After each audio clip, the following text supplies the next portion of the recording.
So the trial in New York City, the federal trial of Sean Diddy Combs, really begins in earnest today. Candace Kelley, attorney, joins us right now to tell us exactly what took place in New York City. Finally, the jurors were seated. That happened today around 10 a.m.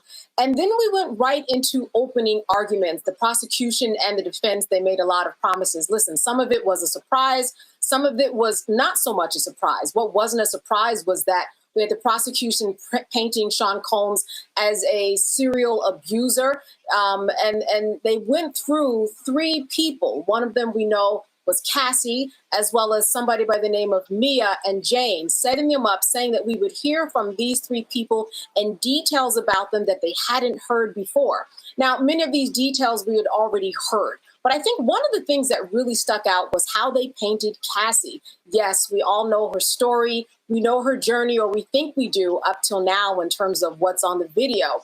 But when they said that she was forced to have somebody urinate in her mouth until she choked, I think that that is something that must have caught jurors by surprise. We also heard from the defense saying, listen, Sean Combs may have been a bad boyfriend. He may have been someone who took a lot of drugs. He may have been someone who was in an abusive relationship and was, in fact, an abuser. But that does not make him guilty of what he's on trial for today. In fact, when we look at the abuse and what happened on that tape, that's a state issue, and certainly the statute of limitations has run on that. So they wanted to make sure that the jury knew, let's separate these two things and make sure that we keep focused and our eyes on what we are supposed to be dealing with, and that is the sex trafficking. And that after all, in their opinion, of course, this was not trafficking at all. This was consensual adults. This was strong-willed women who could have gotten out of the relationship, they said, but they didn't. They stayed in this relationship, and that's where we are right now. So we also had some witnesses that we heard from today, too. But I think that when we look at the opening arguments, that set us up for a real journey, a real battle, a lot already that the jurors had to consider. So, Candace, that's where I'm sort of, is interesting. To your point, this is not a trial about domestic abuse. It's sex trafficking.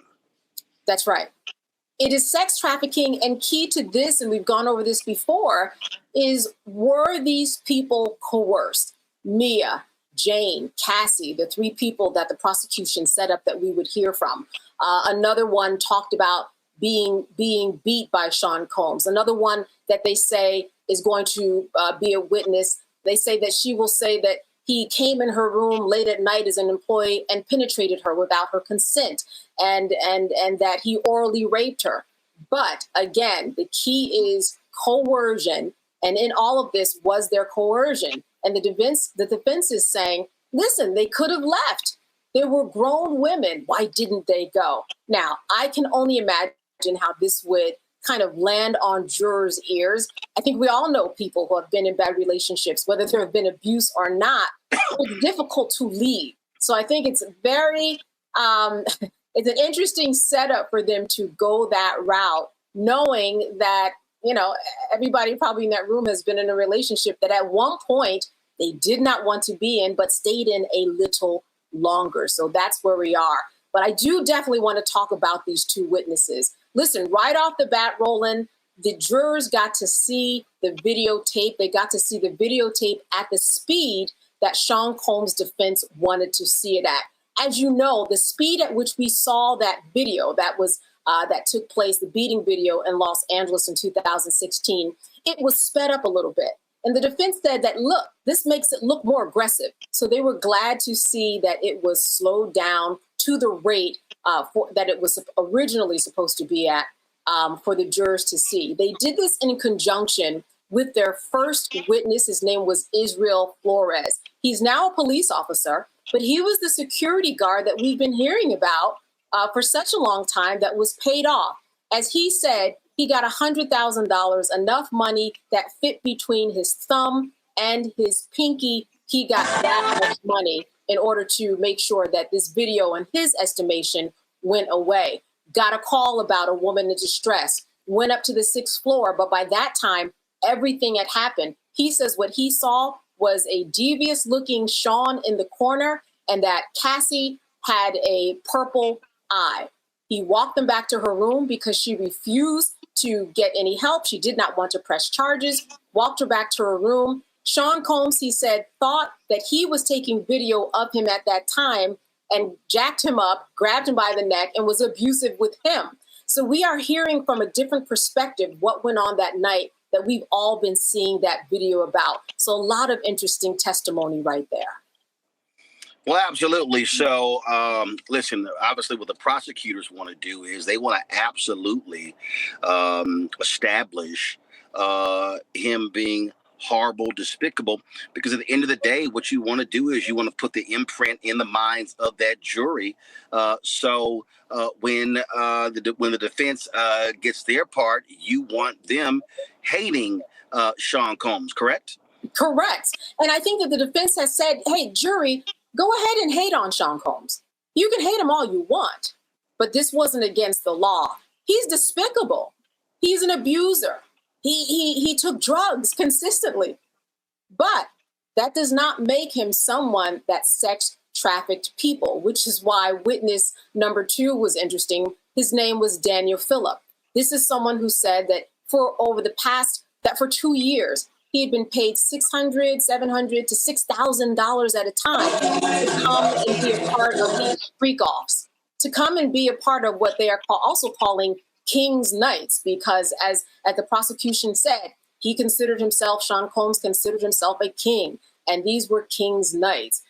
He said that actually these invites would come from Cassie. The payment transaction would happen with Cassie, but when he would get into the room with Sean Combs and Cassie for a threesome, Sean Combs would be in a corner with a bandana over the bottom half of his face, as well as a hat. He did say he knew that it was Sean Combs, but he said that many times during their interactions, Cassie appeared to be scared, or he would hear in the next room Sean Combs berating her and smacking her and hitting her. He said at one time, Daniel Phillip said that, while I was paid, I was also there and felt like I needed to help her. He said that Cassie came to him and kind of jumped on his lap out of being scared because of Sean Combs. And he asked her, he said, why are you in this relationship? I don't understand why you are staying and you need to go. So just a very interesting take from these 2 witnesses with some facts that we just haven't heard about yet. All right, then. Well, it's going to be a whole lot more of this, that kind of testimony that we can reasonably expect. And so we certainly appreciate you breaking it all down for us, Candace. And we'll be chatting with you again and again. All right. And can I jump in and say one more thing? A very pregnant Cassie. They expected her to go on the stand today, ran out of time. I expect that we will see Cassie take the stand tomorrow, Roland. Well, that will no doubt be some explosive testimony coming from Cassie, because it was her lawsuit that once it was filed public that really kicked all of this off. And Sean Combs settled that lawsuit some 24 hours later, but the damage had already been done. And that is what jump-started the federal investigation that led us to where we are today. Candace, we appreciate it. Thanks a lot. All right. Hello, I'm Isaac Hayes III, founder and CEO of Fanbase. Listen to what I'm about to tell you. The window to invest in Fanbase is closing. We've raised over $10.6 million of our $17 million goal. That means there's room for less than 6,370 people to invest in Fanbase for the average amount. The minimum to invest in Fanbase right now is $399. That makes you an owner in Fanbase today. Go to startengine.com/fanbase to invest. Why? Because current social apps have taken advantage of users for far too long, with content suppression, shadow banning, harmful racist content, and no real tools for monetization and equity. Fanbase has over 1.4 million users and counting, allowing anyone to reach all their following and monetize their content from day one. Social media is the new TV, and whoever owns the apps that distribute that content have the opportunity to own potential billion-dollar companies. While big platforms with uncertain futures are failing to serve their users, Fanbase is stepping up to fill the gap. Don't wait until it's too late. Invest now, invest for yourself and your future. Go to startengine.com/fanbase and own the next generation of social media.